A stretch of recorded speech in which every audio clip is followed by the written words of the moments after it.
My presentation is on Vail Resorts, where their motto is an experience of a lifetime. And that experience is skiing. The story of Vail Resorts began in 1957 when a man by the name of Pete Seibert first saw what he later described as the most mind-blowing landscape of all time, a series of bowls that stretched to the horizon, a virtually treeless universe of boundless power, open slopes, and an open sky. I came over with Earl and we climbed to the top of the mountain. Well, at that time, we had to break trail all the way, so we had about a 7-hour trip to the top of the mountain. But once we got up on top, you could see how natural it was. There was a noticeable lack of wind. The snow was relatively undisturbed. It had just about everything that I was looking for. From that moment on, Seibert knew his dream would come true. In 1960, Seibert pulled together a group of 9 men to form the first board of directors, and Vail Resorts Incorporated was born. And that's exactly what he saw. He saw that winter sport enthusiasts wanted to ski and snowboard down big mountains, but at the time it was very inaccessible. Mountains being hundreds of miles from most Americans' homes, he saw the need of lodging and transportation, so he bought in. He didn't just explore the need for lodging, he developed ski resorts, offering lessons, rentals, food services, and retail additionally.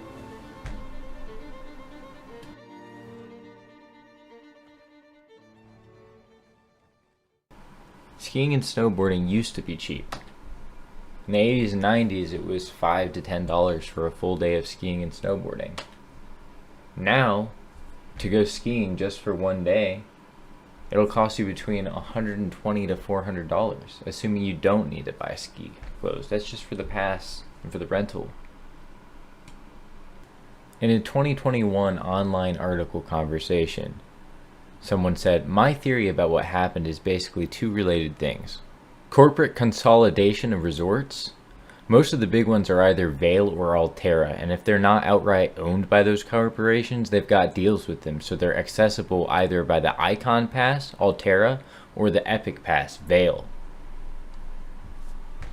And those passes are now conjoint one because Vail actually ends up buying Alterra.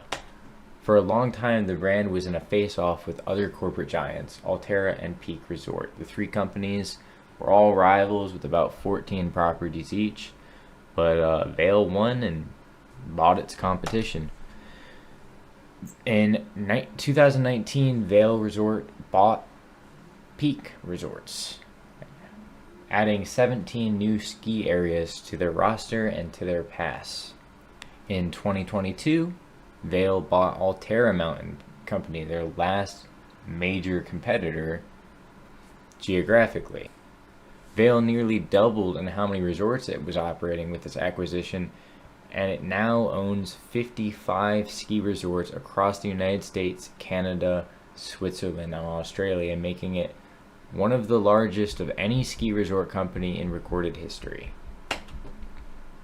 Its current competitors, if you can call them that, are Boyne Resorts, which are a collection of mountain and lakeside resorts, ski areas, and attractions spanning from British Columbia to Maine, with 11 properties, and its other Powder, which owns 9 mountain resorts in Copper Mountain and Eldora Mountain Resort in Colorado.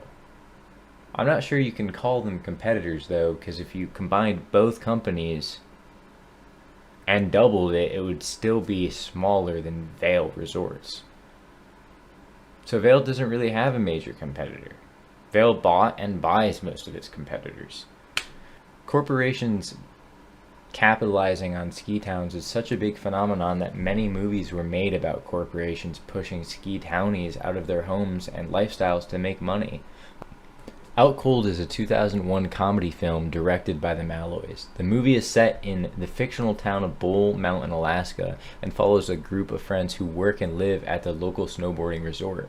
The story revolves around Rick Rambis and his group of friends who live and work at Bull Mountain Snowboarding Resort, which is known for its laid-back atmosphere, and its owner, Papa Moose. The plot is set into motion when a wealthy businessman, John Mayers, arrives in Bull Mountain with plans to transform the resort into a more upscale corporate destination. This threatens to change the relaxed and carefree lifestyle the locals have enjoyed for the years. Yeah, we can totally sell this whole rustic bit. Oh yeah, this is a diamond in the rough. In the movie, the friends discuss whether they think there's anything they can do to stop the corporate giant from coming in and changing their way of life and raising property value. Yes, look, all I'm saying is that if we play ball, the mountain will still be ours. Oh, you foolish, foolish boys. This is how it all starts. I was bumming in a hole-in-the-wall town in what is now called Utah. Some fella from Colorado shows up, starts making so-called improvements, right? Welcome to our local cantina. I like to stop in and have Stumpy's right. We can't let them do that to this place. Hey there, Rick. Nice monkey suit. Wow. I barely even recognize this place.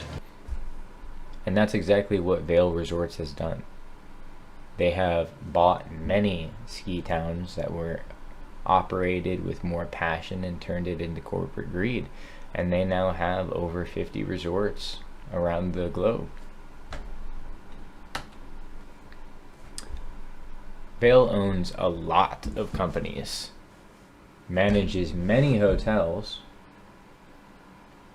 It gets confusing what exactly they operate and what they just have shared ownership of. As you can see, they have nearly 100 subsidiaries.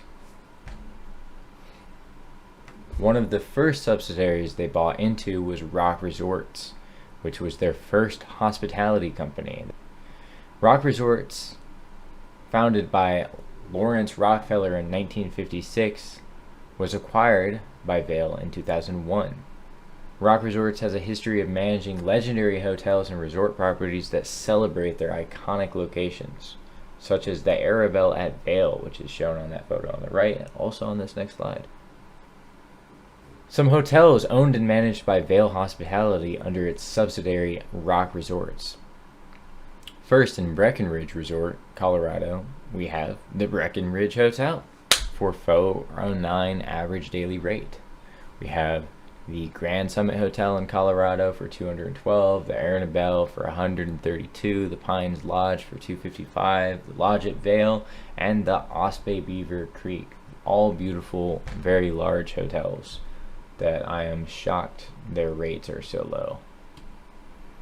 Some hotels owned and managed by Vail Hospitality under its subsidiary Breckenridge Hospitality. We have Breckenridge Village, Mountain Thunder Lodge, and Crystal Peak Lodge. Some hotels owned by another one of Vail Hospitality's subsidiaries, Grand Teton Lodge in Grand Teton National Park. First, we have Jenny Lake in Wyoming, the Jackson Lake Lodge, Wyoming, and Headwaters Lodge, Wyoming. Most of their hotels are 3 and 4 stars, although as you'll see on this next slide, they have shares and have bought into 5-star hotels. Ritz-Carlton is owned by Marriott. However, in Vail, the Ritz-Carlton residents are not owned, developed, or sold by the Ritz-Carlton Hotel Company LLC. Rather, RCR Vail LLC uses the Ritz-Carlton marks under the license from the Ritz-Carlton Hotel Company and are being developed and sold by RCR Vail, a whole subsidiary of Vail. So, that bottom right hotel there, which is called the Ritz-Carlton Club in Vail, is owned by Vail Resorts, not Marriott. Well, I'm sure they have partial ownership, but yeah. And in 2000, they had 49% share in this other Ritz-Carlton, the Bachelor Gulch. But in 2004, they ended up selling that. They still have that one on the bottom right. Vail offers hotel discounts with their Epic Pass, which is a year-long pass that you can buy in order to have access to all of their properties, giving discounts on shuttles, rentals, reservations for the year, along with lift and entrance passes. With the pass, you get to become a member, part of the loyalty program, and get exclusive perks like courtesy hotel shuttles and free room service and ski tour. The effect on the snowboarding tourism industry Vail has had. Vail Resort's money-making methods and its role in consolidation of ski resorts have contributed to making skiing more expensive for its consumers compared to the 1980s and 90s, when many resorts were owned by smaller independent-style companies. Here's how these two factors are connected: consolidation and monetization. Vail Resorts, along with a few other major players in the ski resort industry, have engaged in the process of consolidation by acquiring and owning numerous ski resorts. This consolidation has allowed them to streamline operations, standardize pricing, and share resources across their properties, but this also takes away the soul of each property and makes them feel like more of a corporate copy-paste franchise. While this can lead to operational efficiency, it also gives them more control over pricing, allowing them to charge higher prices for lift tickets, passes, and other services with lack of competition. Marketing and upscale amenities. Vail Resorts invests heavily in marketing and branding to create a premium image for its resorts. They have also spent significant sums on enhancing amenities and infrastructure, including high-speed lifts, technology, luxury accommodations, and upscale dining options. While these upgrades improve the guest experience, they come at a cost that is often passed on to the customers. Real estate development. Vail Resorts has expanded into real estate development around its ski resorts, selling high-end properties like homes and condos, generating additional revenue. These developments can lead to rising property values and overall increased costs of living in the surrounding areas, indirectly affecting the affordability of ski trips. Sound familiar? Yeah. So Vail pushes ski townies out of their homes for more revenue. And that is exactly what happened in that movie we talked about. Talking about capitalism, how does Vail Resorts and Lodging make its money? In the most recently available 12-month period, Vail generated $2.5 billion in net revenue. Vail constructs its fiscal year under a 12-month financial reporting beginning on August 1st, which makes the first and fourth off-season and the second and third peak winter months, which explains why they have losses in the first and fourth quarter, and in the second and third quarter they have gains. Their profit recipe. The majority of mountain revenue comes from lift access products, accounting for 59% of Vail's overall revenue.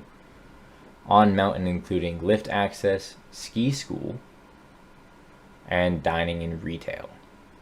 Even though the core of Vail's money-making philosophy comes from on-mountain activities and not the lodging is crucial, as people mainly go on week-long ski trips far from home, and so the lodging is crucial for the mountain's success. So you cannot strictly look at the numbers. The Vail's on-mountain revenue would be nothing without Vail's lodging. Vail's hotels generate $81 million in revenue a year. The ADR in fiscal 2022 was $374 for Vail Resorts, 7.3 million visitors across its 36 resorts in 2022. These are all stats from 2022, when they only owned 36 resorts. Remember, now they own 55 in 2023.